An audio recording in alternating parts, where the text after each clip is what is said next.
think tank exercise. Now let's move forward.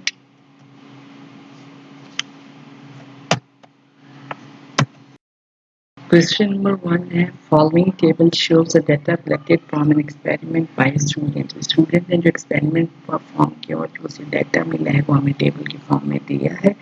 Volume और pressure का हमें टेबल दिया है. फर्स्ट में क्या है, वॉल्यूम 400 है, प्रेशर है 353.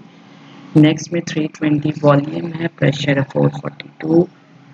नेक्स्ट वन 240 वॉल्यूम है, pressure 589 and last is 200 volume है और प्रेशर जो है वो 707 है. अब हमसे पूछा गया है कि do you think that the student collected data carefully और केयरलेसली. ये जो स्टूडेंट ने डाटा लिया है वो केयरफुली लिया है या केयरलेसली लिया है. अब हमने उससे एक्सप्लेन करना है कि जो डाटा है ये केयरफुली उसने ऑब्जर्व किया है या carelessly. We can analyze the data given in the table by Boyle's law. हम जो है इस डाटा को जो है वो एनालाइज करते हैं with the help of Boyle's law. Boyle's law क्या मैथमेटिकल फॉर्म है P is equal to constant.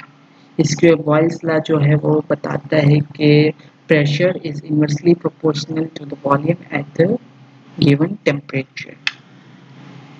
So P1 V1 ratio P2 V2 ratio P3 V3 ratio P4 V4 ये हमने जो है वो चारों की जो है वो प्रोडक्ट्स लिए है प्रेशर और वॉल्यूम का.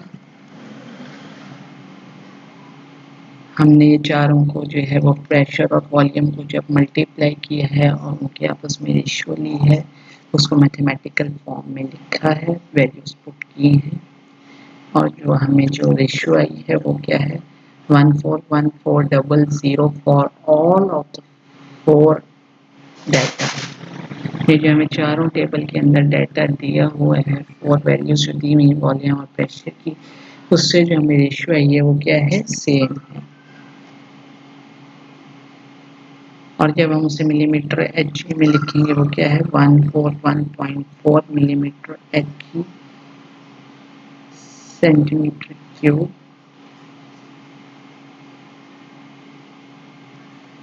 तो रिजल्ट हमें क्या मिला है. So from the result is concluded that the student collected data carefully because Boyle's law hold true. इसके अंदर जो है देखिए आप जो है वो जब प्रोडक्ट ले रहे हैं प्रेशर और वॉल्यूम के चारों के, तो हमें जो है वो आंसर क्या है कांस्टेंट आ रहा है. तो हम इससे क्या बात कंक्लूड करते हैं, जो स्टूडेंट ने डाटा लिया है वो केयरफुली लिया है क्योंकि बॉयल्स लॉ होल्ड करता है. Now the next question, question number 2. The water level in an aquarium decreases slowly even though the tank does not leak. Interpret it. ये जो एक्वेरियम के अंदर हमने वाटर रखा होता है उसका जो लेवल डिक्रीज करता रहता है जबकि टैंक कहीं से लीक भी नहीं होता. हमने बताना है कि वजह क्या है. The water level in an aquarium decreases slowly even though the tank does not leak. This is due to the process of evaporation of water because evaporation of water occurs at all temperatures. यहाँ पे जो process अकर हो रहा है for the decreasing water level, जो water level को decrease करे वो प्रोसेस है इवेपोरेशन का. और ये जो है क्यों है, क्योंकि इवेपोरेशन ऑफ वाटर जो है वो हर टेम्परेचर पे होती है. इसकी वजह से जो है वो वाटर लेवल जो एक्वेरियम में प्रेजेंट है वो डिक्रीज होता रहता है Aahista Aahista. Now question number 3. Illustrate types of attractive forces you expect between the molecules of hydrogen fluoride and hydrogen chloride. ये हमें मॉलिक्यूल्स जो दिए हैं इनके दरमियान जो अट्रैक्टिव फोर्सेस हैं वो हमने बताना है. Attractive forces are of two types, ionic and covalent forces. Attractive forces के जो मेजर हैं वो टू टाइप्स हैं, एक है आयोनिक और दूसरी है covalent. In hydrogen fluoride and hydrogen chloride strong hydrogen bonding covalent forces is present. इन दोनों के दरमियान जो है वो हाइड्रोजन बॉन्डिंग हुई हुई है हाइड्रोजन फ्लोराइड और हाइड्रोजन क्लोराइड में. जो है हाइड्रोजन बॉन्डिंग हुई हुई है जो कि कोवलेंट फोर्स है, तो इस वजह से उनमें जो है वो कोवलेंट फोर्स प्रेजेंट है। In HF, these forces are stronger than HCl because of electronegativity difference is large in HF. और HF में जो है वो हाइड्रोजन बॉन्डिंग ज़्यादा स्ट्रॉन्ग है as compared to hydrogen chloride. इसकी वजह जो है वो क्या है, इलेक्ट्रोनेगेटिविटी डिफरेंस लार्ज होता है इन हाइड्रोजन क्लोराइड में। Now next question, question number 4. Name two substances that are solid at 25 degrees centigrade. Name two substances that are liquid at 25 degrees centigrade. अब हमने बताना है कि कौन से दो सब्सटेंसेस हैं जो सॉलिड हैं एट 25 डिग्री सेंटीग्रेड और कौन से दो लिक्विड हैं at 25 degree centigrade. Two substances that are solid at 25 degrees centigrade are sodium chloride NaCl और शुगर का क्या फॉर्मूला है C12H22O11।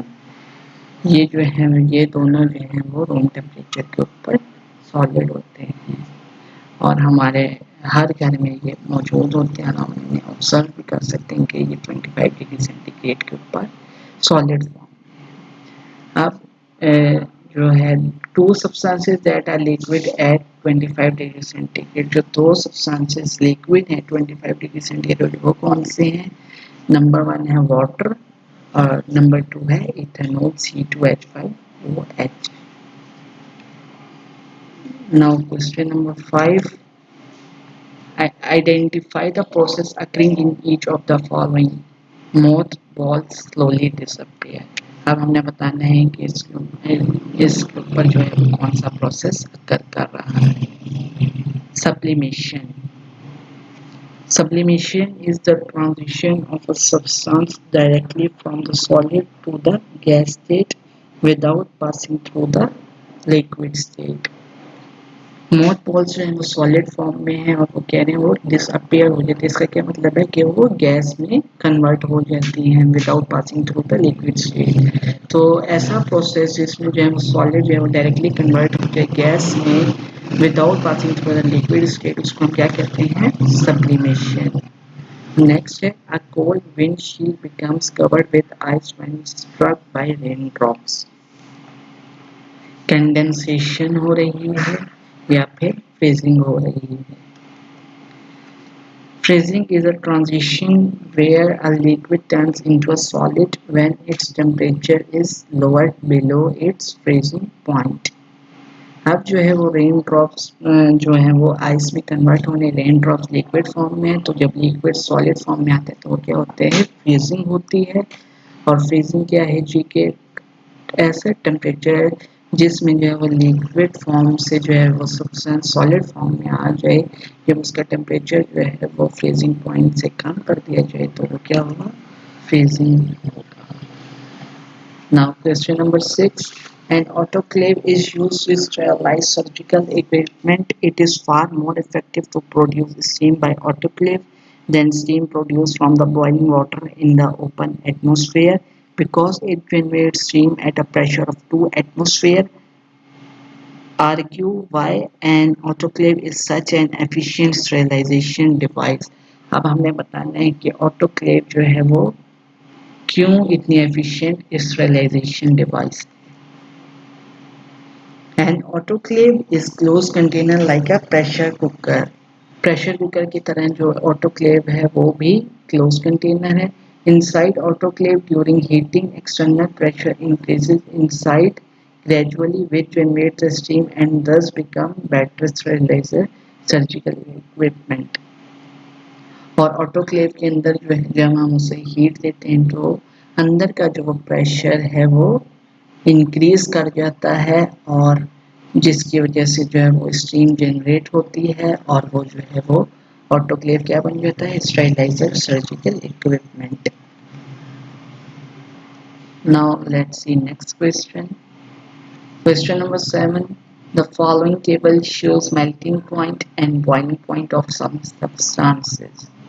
Substance A का melting point है -123 और boiling point है -79. Substance B melting point -17 and boiling point 58. Substance C have melting point 52 degrees centigrade and boiling point of 305 degrees centigrade. Some substance B has melting point of -6 degrees centigrade and a boiling point of 1 to 4 degrees centigrade. अब हमसे पूछा गया है part A में right the physical state of each substance at room temperature and 1 atm. अब हमने जो A B C D और सब्सटेंसेस जो है हमने बताना है कि रूम टेम्परेचर के ऊपर वो सॉलिड है, लिक्विड है या फिर गैस है.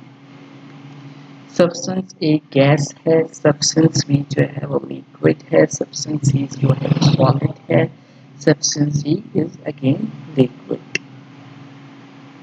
Now next part है choose substance that exists as a liquid for a longest range of temperature. हमें ऐसा substance बताना है जो liquid है at longest range of temperature. Substance D liquid because from melting point to boiling point the temperature difference in Kelvin is 267 to 393. जब हम जो है वो डी के मेल्टिंग पॉइंट और बॉइलिंग पॉइंट को जो है वो केल्विन में कन्वर्ट करते हैं तो we get a difference of 267 to 393 kelvin. तो जिसकी वजह से है वो लिक्विड है at long range of temperature.